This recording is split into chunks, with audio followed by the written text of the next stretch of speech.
Kids and participation prizes at school. If you come last, I used to win the non-finalist race on Sports Day, which was for all the losers. But I used to make sure I was the best loser, right? Because I wasn't an athlete. My two brothers used to win everything, and my sons have been very good at Sports Day, but I wasn't. But I remember the pain of losing, and I wanted to be the best, at least the best loser. But this idea that if you come last, you still get a little prize because they can't be upset. This mindset is where I think this country is going so wrong. Yeah, and I'm a bad person to ask because I couldn't be more on your side and on your page. Winning, this is how I grew up. Winning is everything. Right. It's the only thing that matters. Whatever you do, win. Yes. And that's the attitude we have in sport, in business. Doesn't matter if I'm playing my old man over a game of table tennis, he's diving on the floor. You know, it is absolute do or die. Winning is everything. I struggle having two daughters especially, and one is very good at football and she'll get taken off in matches because we have to give everybody a game. But I hate that. I know. Why? Why is she being punished for her ability? But it's so difficult, you know. I mean, on one stage, we talk about the importance of sport, and we talk about encouragement. You can't close the door to a young kid. No, but you tell the young kid, if you want to be as good as that kid, here's what you've got to do. But at the same time, we don't want to close the door. Don't sacrifice your principles. No, I will never. And you know, as my old don't man, let them take your daughter off. My old man referred to me recently as a project. You know, and that was like, that's his thing. You know, it's about winning. And we have that mentality. What we must do is we must continue to create winners. Because if it's in sport, if it's in business... In everything. In life. And, you know, unfortunately now we live in a world where everybody actually tries to bring the winners down and deflate the winners. You know, make sure they But this thing of having a school on Sports Day, boys competing with girls, I think is complete madness. Complete madness. What are you trying to do to these girls? Kill their self-esteem? Tell them they're not as good as boys simply because the boys have a physical advantage? I think all of it is wrong. I think completely wrong. And also on the winning argument, ultimately... kids need to be told. Winning, you know, I used to come home from a game of cricket and my old man would go to me, how'd you get on? I'd go, oh, no good, got a good ball, got 4. Useless. Right. What's the matter with you? Go out there tomorrow and go and knock in 100. Right. Right? And that was it. That was life. You but know, that to me is about teaching someone to want to compete properly. Why bother entering anything that's competitive if you don't want to win? And why is winning such a bad thing these days, right? Nowadays, people who lose get celebrated. If they quit, they get more celebrated than if they compete. But that's a classic British trait, isn't it? We really do glorify our greatest losers. Almost like, I mean, Frank Bruno's a great example. Was one of the most popular, you know, characters, sportsmen in this country. Won a world heavyweight title. Actually, people sort of went, oh, he's won the world heavyweight title. Yeah. It was like a bit of a disappointment. Yeah. Our Frank, who couldn't really ever win a world heavyweight title, has won one. I mean, I feel like Andy Murray suffers from that a little bit, you know, through his success. I mean, Tim Henman, another example. Good old Tim, couldn't quite win Wimbledon. We love him. Yeah. You know, and that's sometimes the British mentality. We need to move more towards educating young people that, you know, you have to achieve. On your cabinet in your office, you have a scoreboard, Eddie v Barry scoreboard. Boxing skills, it says 1-0 to Eddie. Obviously you beat him. Snooker skills 1-0 to Barry. He beats you at snooker. Instagram followers 62 Barry, 1.2 million Eddie. Amazon book, I love this. Amazon book reviews 33 Barry, 1,370 for Eddie. Height, well, obviously you're taller than him. Golf handicap, you're now beating him. So actually you're quite ahead now on the metric. Yeah. But I'll tell you one very quick story about my old man, which the book is the one, right? So I get asked to write a book. It's called Relentless. It's about, you know, my work ethic, my love for the business, for sport, all that kind of stuff. Wrote it in 3 months with a ghostwriter during lockdown, right? He's been writing his for 9 or 10 years. You know, I won't want to embarrass him, but I made significantly more money for my fee to write the book than he did. But what he said was, what I'm going to do is I'm going to take more money on commission. So I'm going to make more money than you. After the book was written, fantastic book, took him 6 or 7 years to write the book. I must recommend. He drove around the country with books in the boot and was knocking them out at events to try and outsell me. Right? I think I'd done 60,000, he'd done 8,000 in the end. But this is what I'm up against. You know, I get the feeling, though, because you have such a lovely relationship. I've seen it at first hand. And you're very similar in many ways. And he just wanted you to be the best you could possibly be.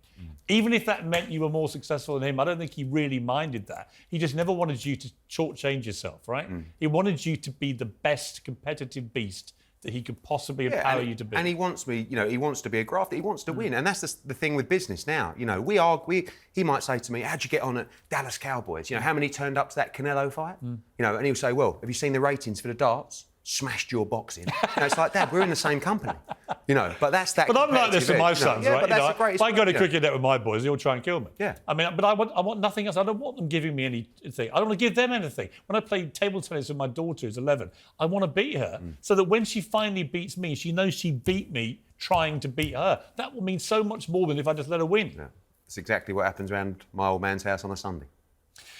Just want to ask you quickly about Conor Benn, because I interviewed him on this show. He's one of your fighters.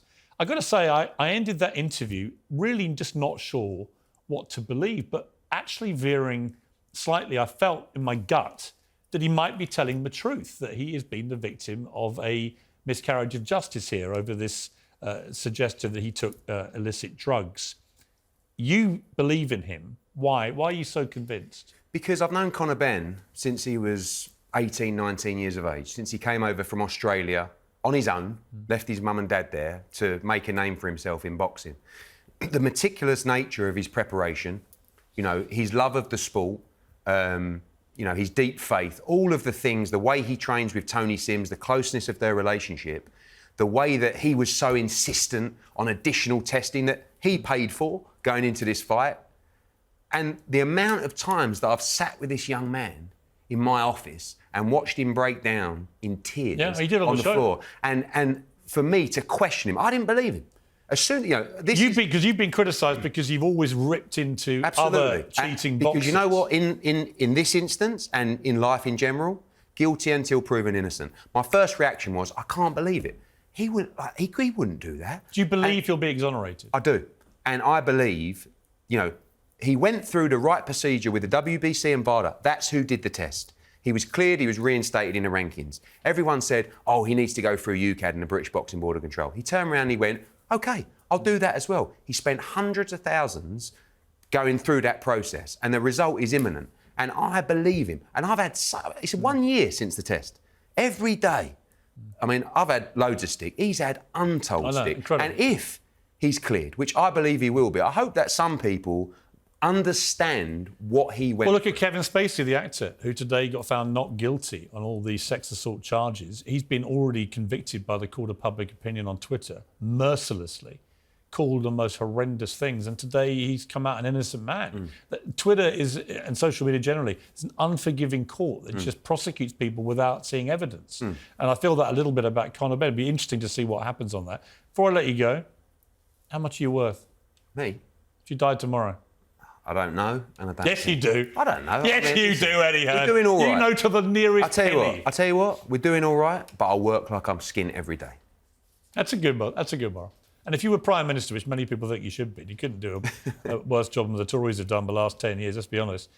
What's the first thing you do to fix this country? The first thing I would do would be to increase participation in sport for young children. Our young kids are in a terrible, terrible situation. Social media, disaster. Twitter, toxic.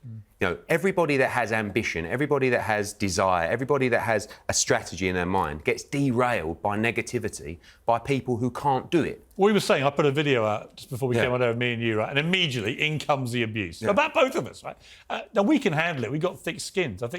I say the one quality I really have as great is I've got an incredibly thick skin. I just washes off me. Most people I know in the public eye find it really hard. But we can say we've got a thick skin, which we have. You have, I have. But after waking up every morning, it was a great. We said, you wake up in a great mood. It's like, what on earth am I reading here? What is going on? Yeah. And that there's no point in infiltrating yourself with negativity. Life's too short. We can handle it. Kids can't. No. That's the difference. And they're being bombarded with constant negative stuff. And the algorithms of content, which is ultimately designed to feed the way they think. Yeah, you see girls who are talking to each other about self-harming. Yeah. Next thing, TikTok is sending them loads of stuff on self-harming. Total disaster. It's feeding a horrible thing. We, parents have to make sure that you limit that time, and we have to educate the kids. And I think the best way to educate is through sport. Every time you see a kid put down their phone and participate with energy, with a smile on their face, with a desire to win, and compete, it's the greatest thing to watch. And whether it's boxing, which I'm a massive fan of, or the government need to make sure that we keep the opportunities, because inner city schools just don't have a sporting system. They don't. I went from a fee-paying prep school at 12, 13 to comprehensive, and I went from playing 3 hours of sport a day to nothing. Once a week if someone can find any kit or a teacher. Just not good enough. This country has to do that. I think sport is the answer, actually. It's good for well-being, it's good for physical, for mental, everything. Eddie, I could talk to you all night. And I felt your guns earlier. You did feel my guns. Level. And in fact, you would say, why are you not competing? I need your schedule. Thank you. Well, you may see my pinned tweet on Twitter, which is Ronaldo telling me what great abs I've got. No, he knows all about abs. Eddie, great to see you. Thank you. Come back again. I loved it. We should do more. I really appreciate it. And you're so right about all of it. Thank you. Yes.